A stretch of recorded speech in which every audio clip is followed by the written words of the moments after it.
Okay, thank you, everyone. I will look to call this meeting to order. Councillor Cuddy, do you need a moment?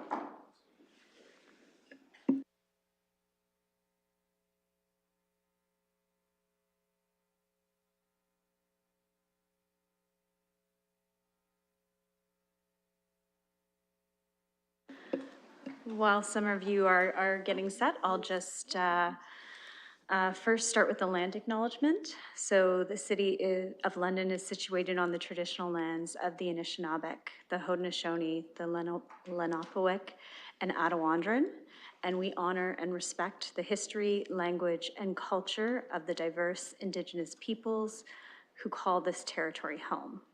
The City of London is currently home to many First Nations, Métis, and Inuit people today. As representatives of the people of the City of London, we are grateful to have the opportunity to work and live in this territory. Just a reminder that the City of London is committed to making every effort to provide alternate formats and communication supports for meetings upon request. To make a request specific to this meeting, please contact cwc@london.ca or 519-661-2489, extension 2425. I will move to item 1.1, disclosure of pecuniary interest. Okay, seeing and hearing none, we'll move to item 1.2, which is the election of the vice chair. Councillor Trusso.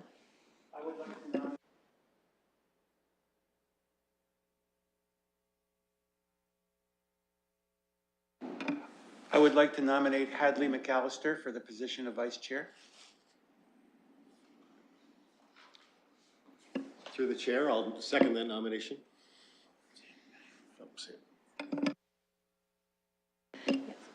Councillor McAllister, would you accept that nomination as vice chair of CWC? I accept it, and thanks to my nominator. Thank you. Well, it looks like we have consensus on that matter.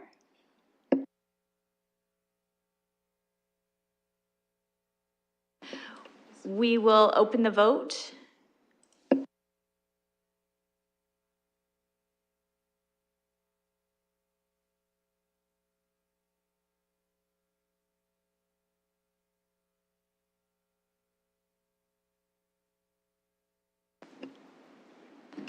Okay, that's open to vote. Chair, can we do a hand vote? Thank you.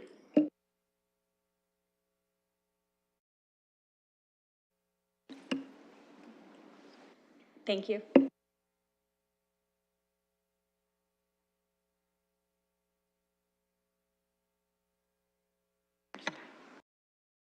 The motion's passed 4-0.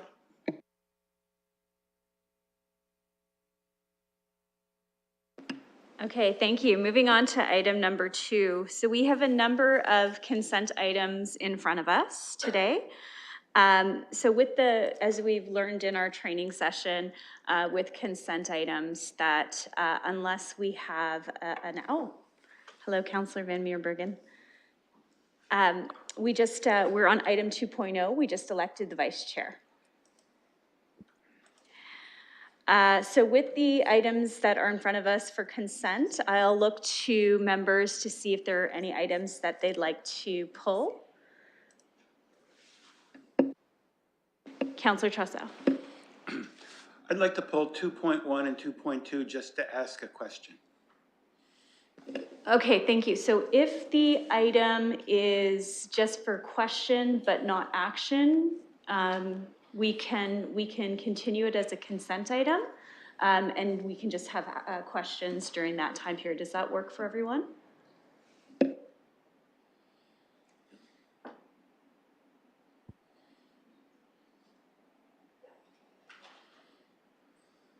Okay, thank you. So we'll move to item 2.1. Councillor Trusso, you had some questions. Go ahead.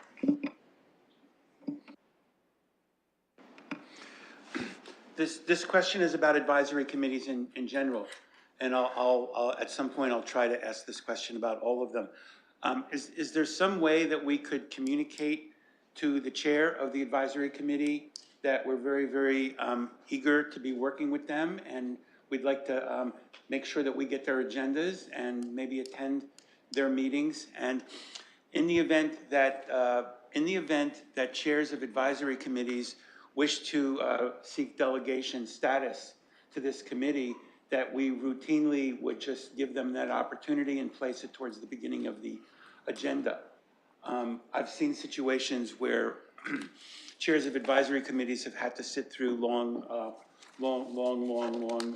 meetings just to give a 3-minute presentation. And I'd be anxious to learn more about the work of these two advisory committees. And that's what I have to say.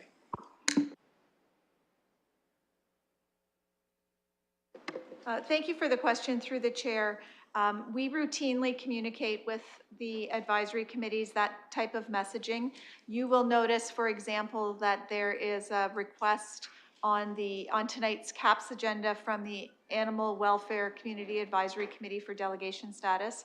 It is managed slightly differently for advisory committees, where it will not come to the standing committee as a request. It's more by right, for lack of a better explanation. But it is based on the instruction of the advisory committee that we would put it on the agenda. So I hope that's helpful. And I'll also add, in terms of the agenda that you've referenced, the issue of having to wait some time. We accommodate that to the best of our ability, but from time to time there are matters that are scheduled in advance of the advisory committees. So that will impact the agenda and where they fall on the agenda. Thank you very much. Thank you. Welcome, Mayor Morgan. We're just on item number 2. We're discussing and taking questions on the consent items that are in front of us. None have been pulled. Councillor Trussell, you had a question on 2.2. It was the same one. Thank you. Any further questions on items for consent? I'll go to Councillor Purple.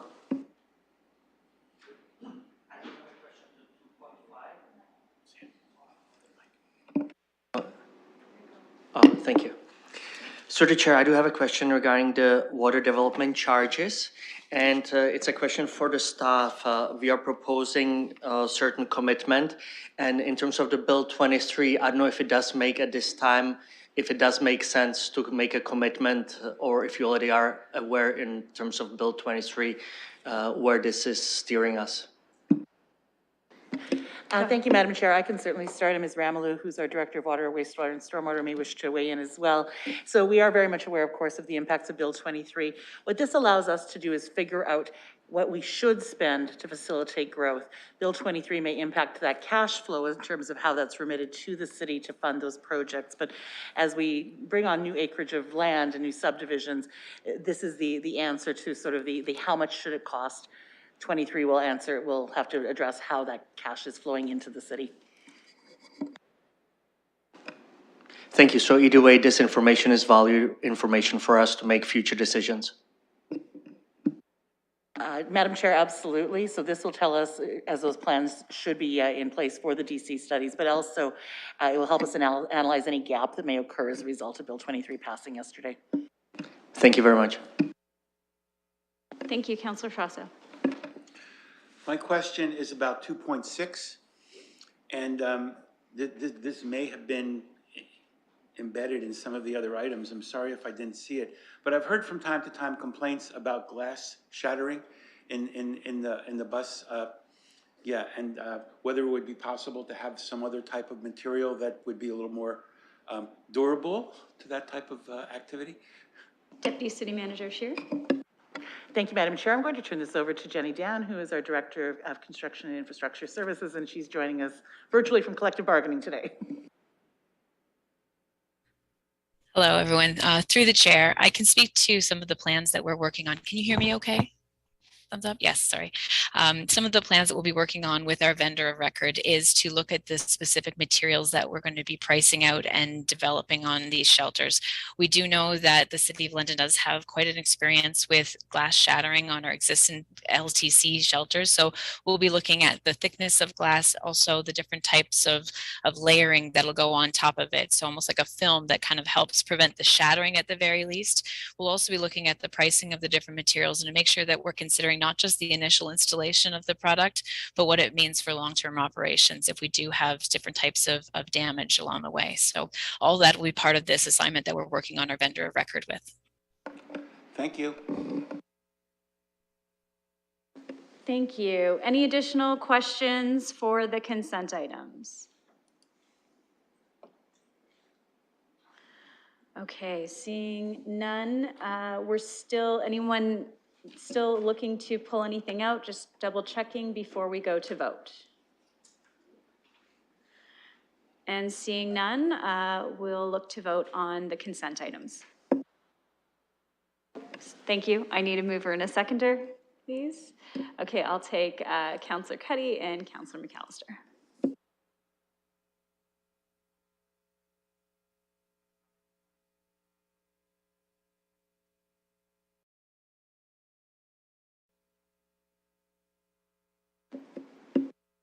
Sorry, I was just voting. Thank you.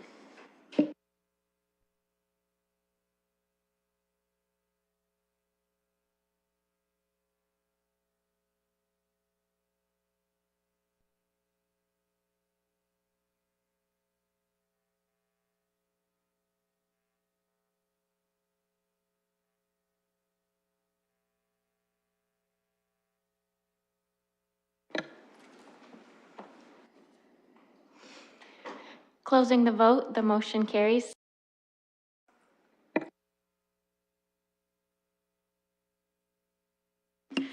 Thank you. We'll move to scheduled items. Seeing that there aren't any, we'll move on to item 4 items for direction and the mobility master plan update. I'll go to Deputy City Manager Scheer. Thank you. Thank you, Madam Chair. I'm going to turn it over to Doug McCrae, who's our Director of Transportation and Mobility, to provide a brief overview, and we'd be happy to take any questions. Thank you, and thank you for your interest. The Mobility Master Plan, it's intended to guide the development of mobility infrastructure, programs, policies. It's an important project, so the project team is being thorough, and the report before you today provides the committee with a summary of the community engagement to date, an overview of the key themes heard from the community, and how that feedback has informed the vision and guiding principles, and hence they are put before the committee today for approval. Thank you. Thank you. I'll look to the committee for any comments or questions. Councillor Trusso. Thank you for all the work.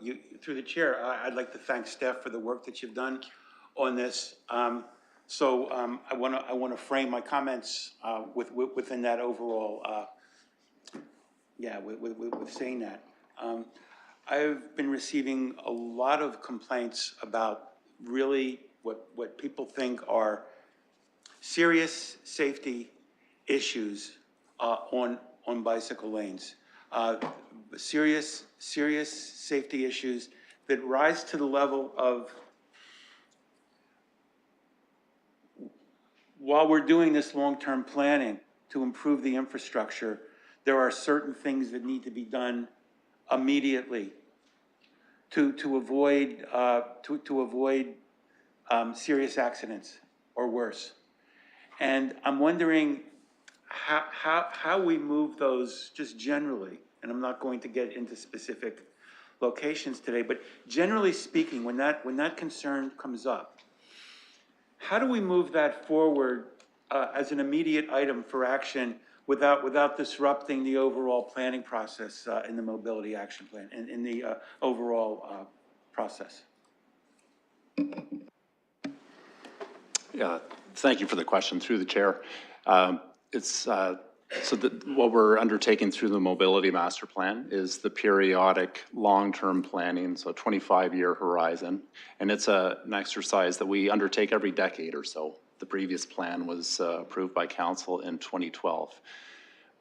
So that work, that important work is underway, but that certainly does not stop the annual programs that we have and the everyday work that the City of London undertakes. And your comments about safety are well taken. Safety has long been a priority for the transportation and mobility section. We know it's important because we know too many people are injured and killed on our streets. And we know that healthy lifestyles rely on not only safety, but a perception of safety for people to walk and cycle and move more sustainably. In 2014, London was the first municipality in the province to create a road safety strategy. And we've made significant progress on that. It had measurable goals related to collision reduction and those specific collisions that result in injuries and fatalities. It had a goal within 5 years of a 10% reduction. We've exceeded that significantly. We're down around 35 to 40% from 2014 level. So that's some good progress, but certainly there's a recognition that we need to do more. There's still, like anything, Vision Zero suggests that anything above zero, any injuries and fatalities are too many. And so we continue to implement safety programs, infrastructure programs, and as far as receiving input from Londoners, that is recognized, it's important.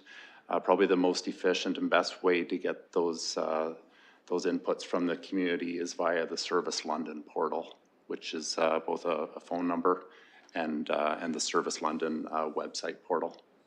Thanks. And there's a category, should I finish or should I just yield to? Okay. So then there's a category in Service London. Let me be just for some context. A lot of cyclists are concerned that they're proceeding along their way on a cycle path and all of a sudden it stops, just stops. And I could point to several examples, especially in the near campus area where I'm more familiar. It's felt that it creates a situation where the cyclist has to make a very quick decision, dismount, swerve into traffic, try to jump a curb because inevitably there's no curb cut at that place, or try to get on the sidewalk. For me, this rises to the level of a liability problem for the city in terms of what could be considered defective design. And I want to make sure that before we just send people into Service London, that it's going to go to a person who's in a position to go out and look at it.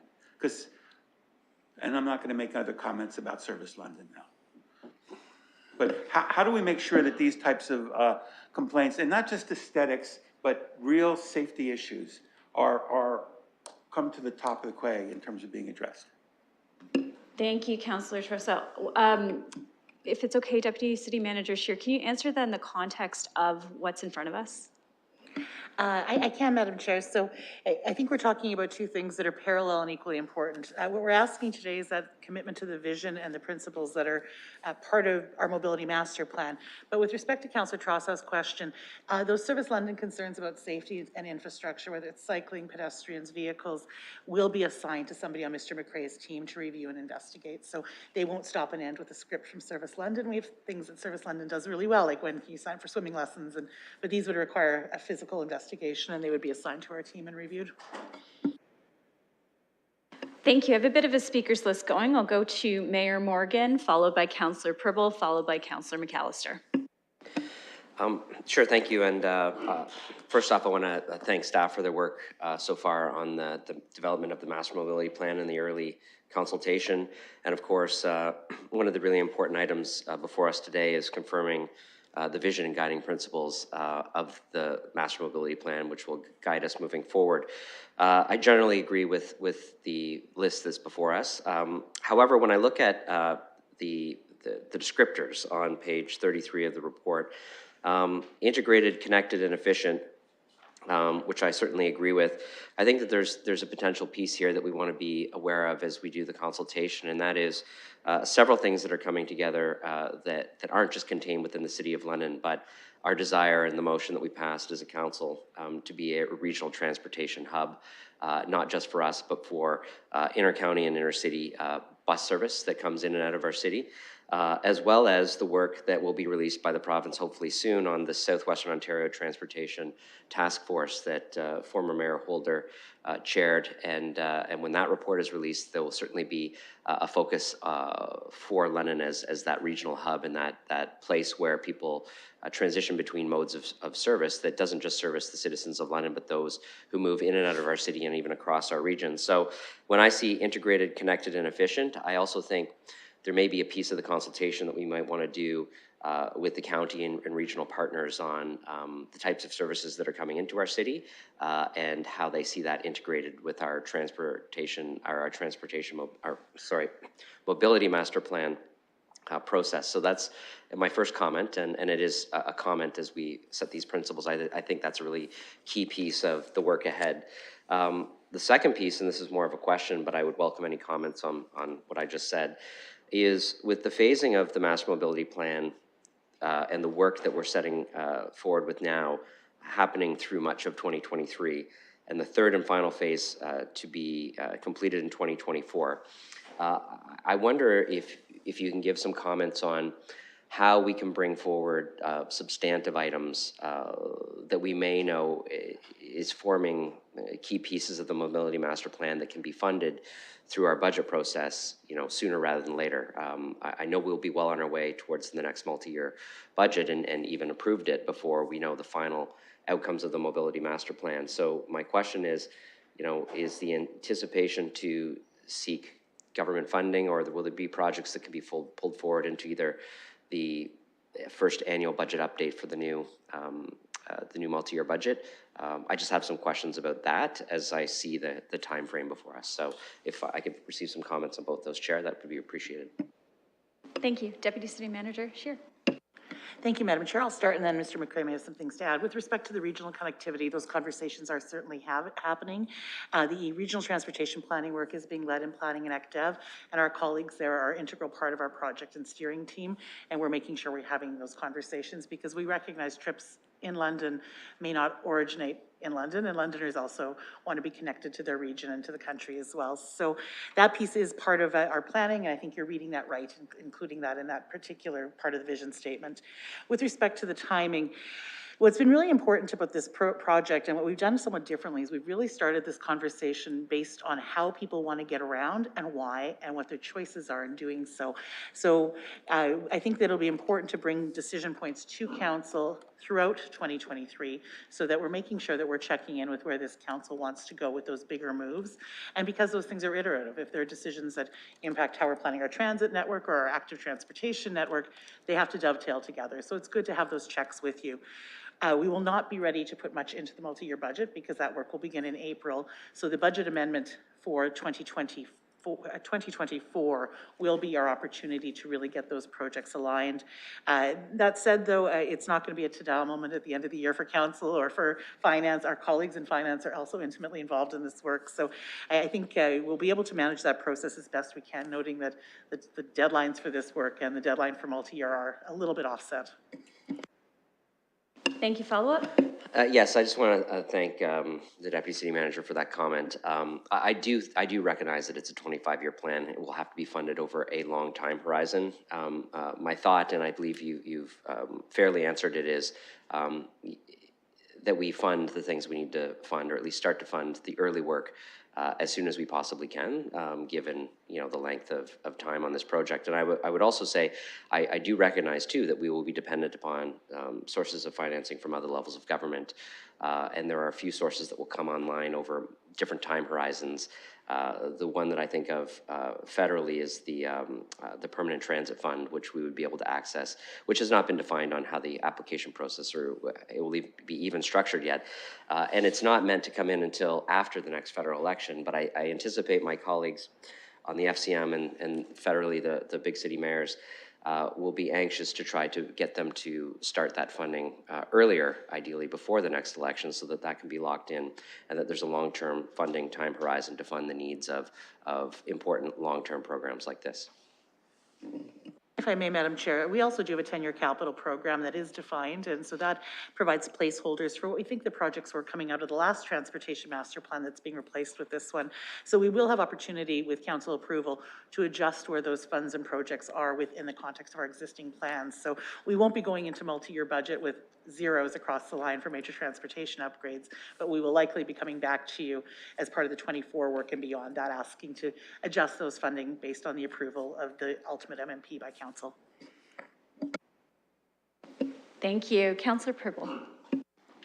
Through the chair to the staff, I actually had the same question as the mayor, and I just did want to reiterate, and I do understand in terms of the time frame and all the things that we want to get it right, and I do understand there's going to be federal, provincial money, but I do also believe there's going to be not just the capital, but operating from our operating budget. This project, the master plan, will be financed. Bottom line is, if we could have it by the end of the year, so we can include these operating and capital expenses on the municipal level, it certainly would be great. It certainly would be, in my eyes, more efficient in terms of the 4-year planning. So it was really the same question as the mayor had.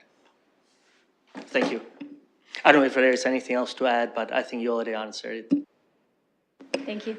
No, Madam Chair, I think that we're sort of on the same page with this. We'll do as much as we can to give good information going into the budget update, into the DC rate review that'll be coming at the end of the year as well next year. And there will probably be that need to adjust. It'll be very important to us to continue the conversation we started with the community.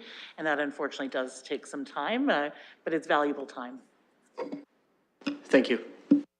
Thank you. Councillor McAllister.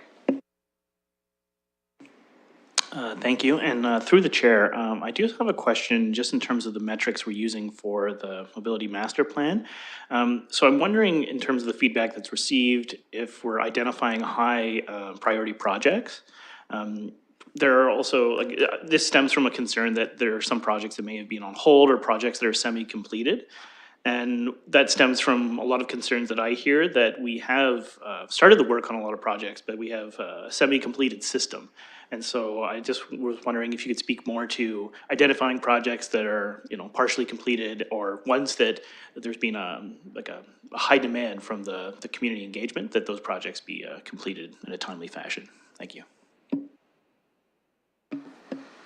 Thank you. Go ahead. Thank you for the comment. It's, we recognize that if, I assume the comments are related to infrastructure, and certainly networks take some time to build out. Infrastructure it's not an easy thing to change, and so in the coming phases of the project, we'll be identifying priority networks for different modes: transit, active transportation, goods movement, and so that'll help us really hone in on where the priorities are, and that'll be so towards the end of next year, after we identify where the priorities for each of these modes lies, and we'll be interacting with this committee on that. Then the subsequent step would really be to identify gaps, because we hear a lot about that concern, and put priorities to our improvements.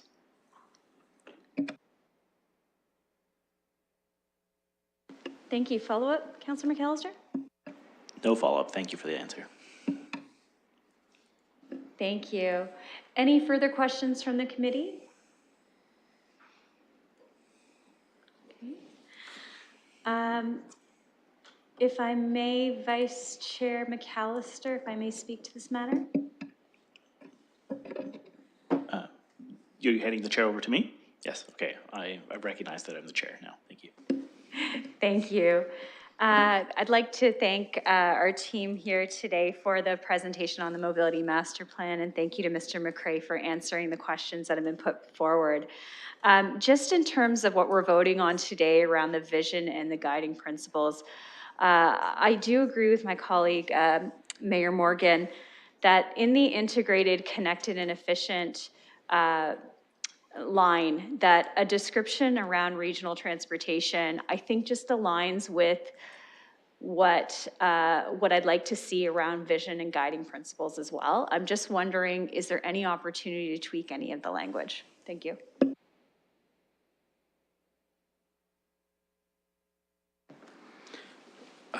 We could. So these were initially presented as a draft to this committee, and actually it was the committee's feedback at the time that resulted in a tweak to one of them. It was actually the adding of efficient onto the finding that integrated, connected, and efficient guiding principle. The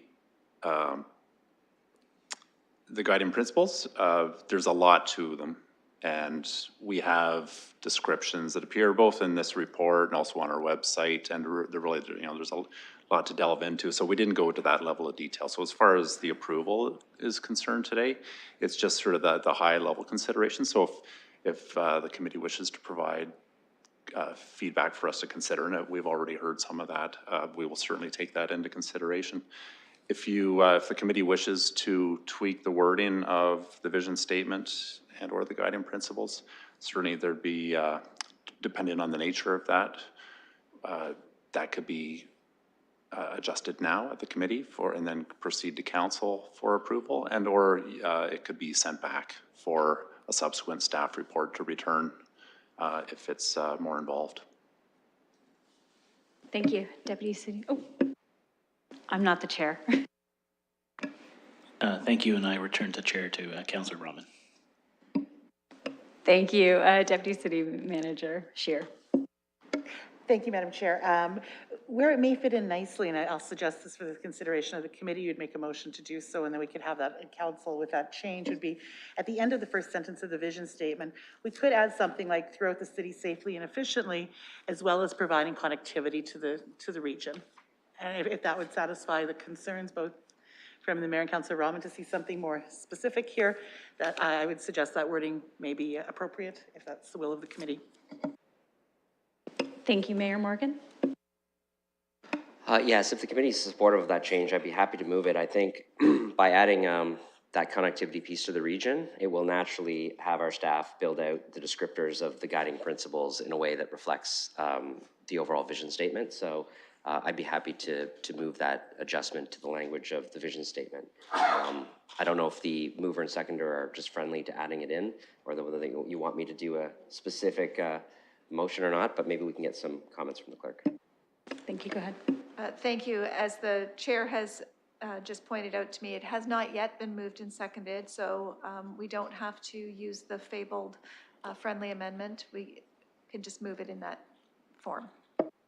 Then with the committee's indulgence, I would move the recommendations in the staff report, but the language in the vision statement to be as our deputy city manager suggested, and perhaps we can just get that on the screen just to confirm that that's something that everybody's okay with. But I'd be happy to put it on the floor with that adjustment. Looking for a seconder? Councillor Cuddy?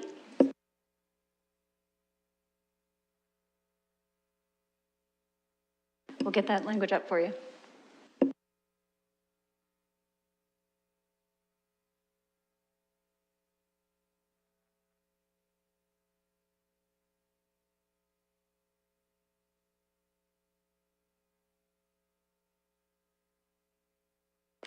Madam Chair, that language for staff will work well, but it will at the will of the committee.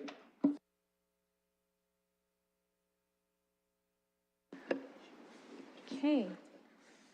Thank you. I will look to call the vote. It's now open for voting.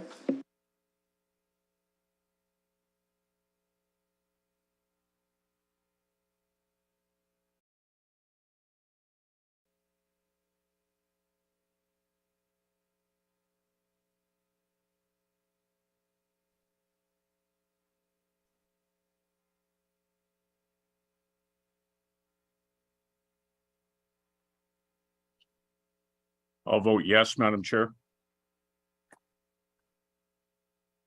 Thank you.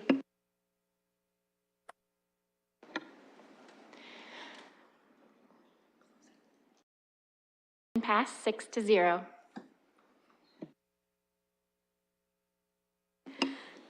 Thank you. We'll look to move on to item number 5. There are no deferred matters. Any additional business? None presented. We'll move to item 6, adjournment.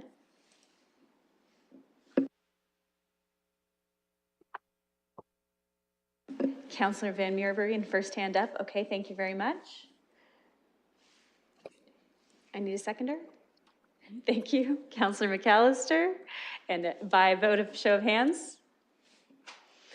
Thank you, and that concludes our meeting. Thank you, everyone.